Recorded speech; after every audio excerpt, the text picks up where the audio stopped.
नमस्कार साथियों, स्वागत है आप सभी का अंकित इंस्पायर्स इंडिया पर। आप सभी आज एक सुर्खी के बारे में चर्चा कर रहे हैं। तारीख है 28 तारीख को आपको यह सुर्खी एक और बड़े विकराल रूप में सुनाई पड़ेगी। किस बारे में चर्चा कर रहे हैं तो हम आपको बता दें कि नोएडा के अंदर एक बिल्डिंग गिराए जाने की बात हो रही है। उस बिल्डिंग को ट्विन टावर के नाम से जाना जाता है। क्यों इस बिल्डिंग को गिराया जा रहा है, क्या है पूरा मसला, आज के सेशन में आप जानेंगे। लेकिन इससे पहले मैं आपको कुछ रिलेटेड बातें याद दिलाता हूं। क्या आपको याद है, आपने कभी कुछ तस्वीरें मीडिया पर देखी हों, वर्ष 2001 की तस्वीरें, जिसमें आपको याद होगा कि 9/11 की घटना, यानी कि वो घटना जिसमें कि 11 सितंबर 2001 को अलकायदा के आतंकियों ने अमेरिका के अंदर दो निकट निकट बनी हुई इमारतों, जिन्हें आप ट्विन टावर के नाम से जानते थे, उन पर आतंकी हमला किया था और कुछ इस प्रकार से उन बिल्डिंग्स को गिराने का प्रयास किया था। हजारों लोगों की मौत हुई थी। इस घटना के बाद से ट्विन टावर अपने आप में किसी दुर्घटना का परिचायक हो गया। लेकिन आज सुर्खियों में जो ट्विन टावर है, उसे गिराने के लिए हवाई जहाज नहीं, बारूद का इस्तेमाल किया जा रहा है।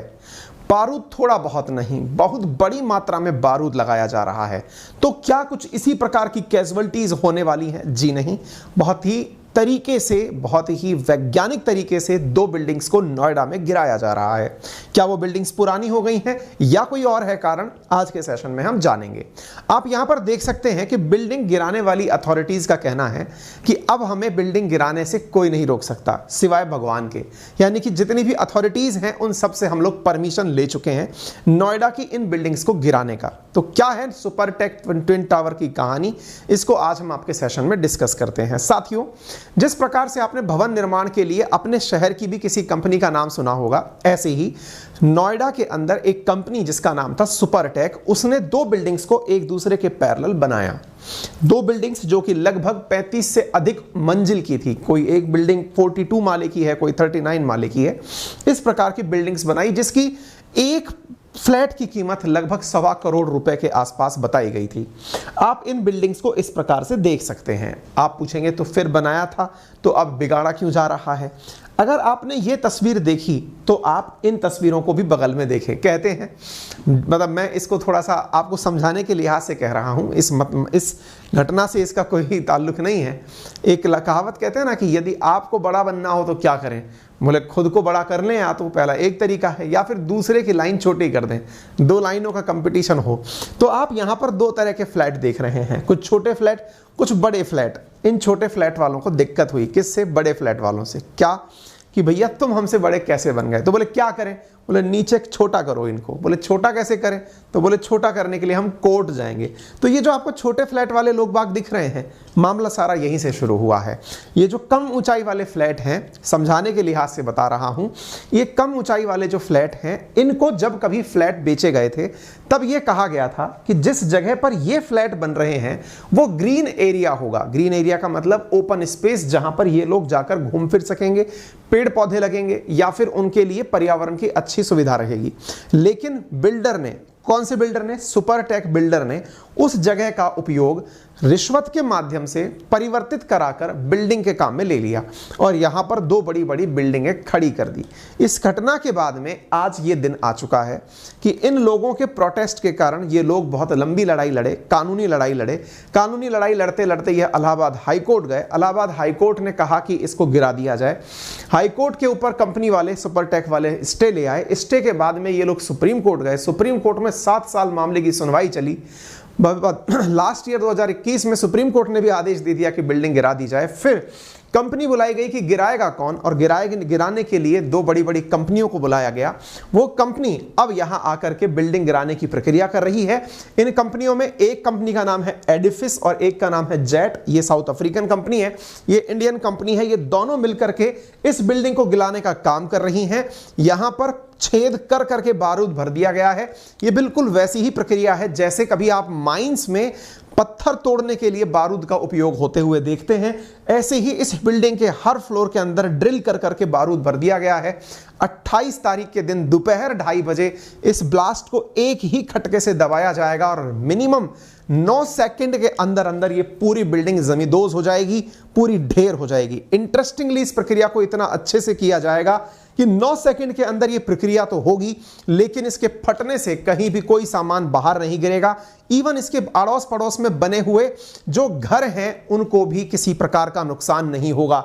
इस बिल्डिंग को तोड़ने के लिए 3500 किलोग्राम एक्सप्लोजिव का उपयोग किया जा रहा है ताकि इस बिल्डिंग को तोड़ा जा सके। आप सोचें कि जिस समय इसे फोड़ा जाएगा यहां पर मतलब मिट्टी का गुबार बहुत उठेगा। कहते हैं कि इसको टूटने के बाद में जो मलबा निकलेगा ना, उसको हटाने के लिए हजारों ट्रकों की आवश्यकता पड़ेगी जो कई दिनों तक मलबा लेके जाएंगे। आप इससे अंदाजा लगाइए कि इस पूरे घटनाक्रम के अंदर 20 करोड़ का खर्चा आने वाला है। उसमें से 5 करोड़ बिल्डिंग निर्माण वाले से लिया गया है, 15 करोड़ इसके मलबे को बेच के निकाला जाएगा, क्योंकि मलबे में लगभग 4000 टन से ज्यादा स्टील मिलने वाला है, उसको बेच करके पैसा निकाला जाएगा। ठीक है, तो बारूद लगाने का काम पूरा हो चुका है।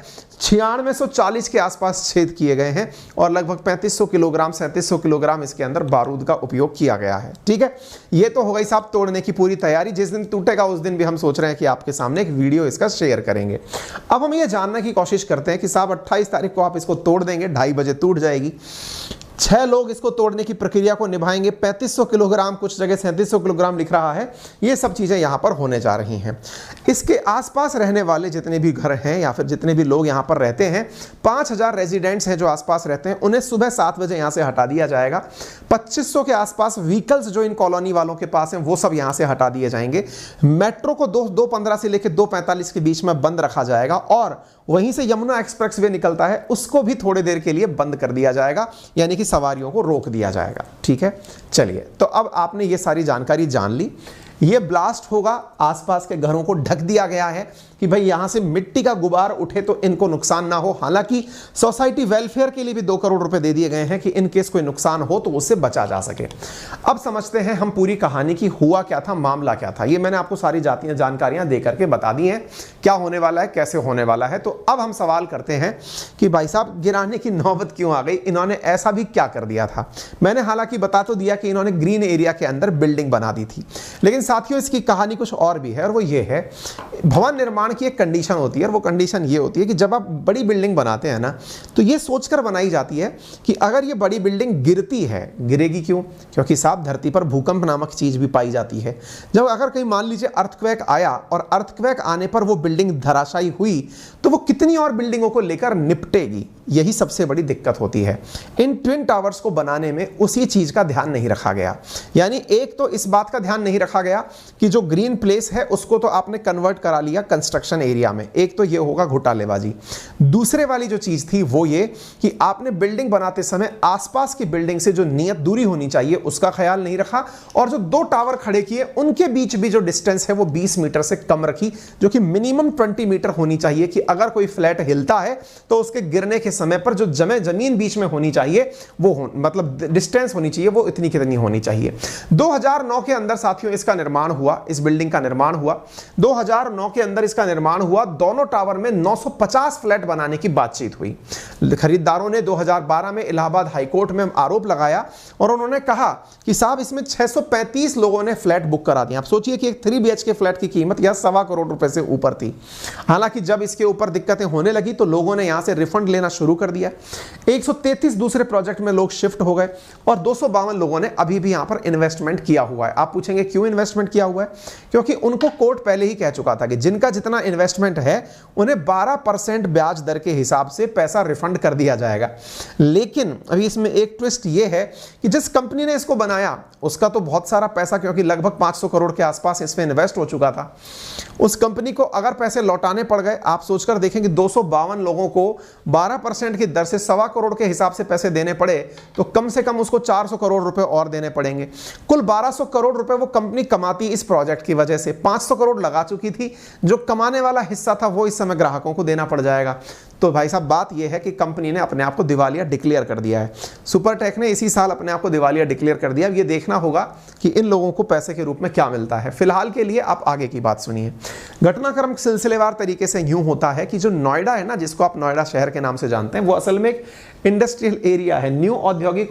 न्यू ओखला औद्योगिक विकास प्राधिकरण की शॉर्ट फॉर्म है नोएडा, है ना। नवंबर 2004 के अंदर नोएडा के सेक्टर 93A के अंदर सुपरटेक ने जमीन का भूखंड आवंटित अपने नाम करवाया। फिर यहां पर जो भी प्रक्रियाएं हुई उनसे आपको लेना देना नहीं है। आप तो केवल यह जानिए कि यहां पर 2 टावर बनाए गए, जिनमें से एक का नाम था अपेक्स और एक का नाम था सियोन, जो दोनों आसपास बनाए गए थे। दोनों टावरों को लेकर स्थानीय रेजिडेंट वेलफेयर एसोसिएशन ने विरोध करना शुरू किया और उन्होंने कहा कि भाई हमारे घर के सामने 2 विशालकाय टावर खड़े कर दिए गए हैं जो कि सुरक्षा मानदंड और खुले स्थान के नियमों का उल्लंघन कर रहे हैं। नियमों का हवाला देते हुए स्थानीय रेजिडेंट्स ने बताया कि एनबीआर नियम 2006 और एनबीआर नियम 2010 का उल्लंघन हुआ है और नेशनल बिल्डिंग कोड 2005 का भी उल्लंघन हुआ है। आपको ये कोड भी पता ना हो तो काम चल जाएगा, केवल इतना जान लो कि 2 टावरों के बीच की जो दूरी है वो 20 मीटर होनी चाहिए थी।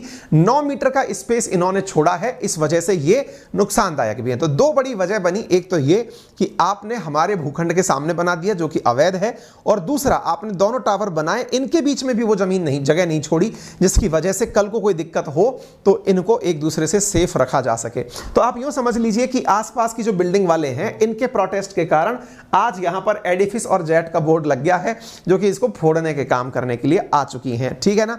तो यहां पर साहब कुल मिलाकर के लोगों ने इसके विरोध के बाद वर्ष 2009 में यह मामला जब कोर्ट में पहुंचा तो इलाहाबाद हाई कोर्ट ने 1.5 साल में ही इस मामले की सुनवाई करते हुए यह आदेश दे दिया कि साहब इसके अंदर आप पूरी तरह से इस मामले को ध्वस्त कर दीजिए, इस बिल्डिंग को तोड़ दीजिए। इस इलाहाबाद हाई कोर्ट के फैसले को लेकर के कंपनी वाले लोग यानी सुपरटेक के लोग सुप्रीम कोर्ट पहुंच गए।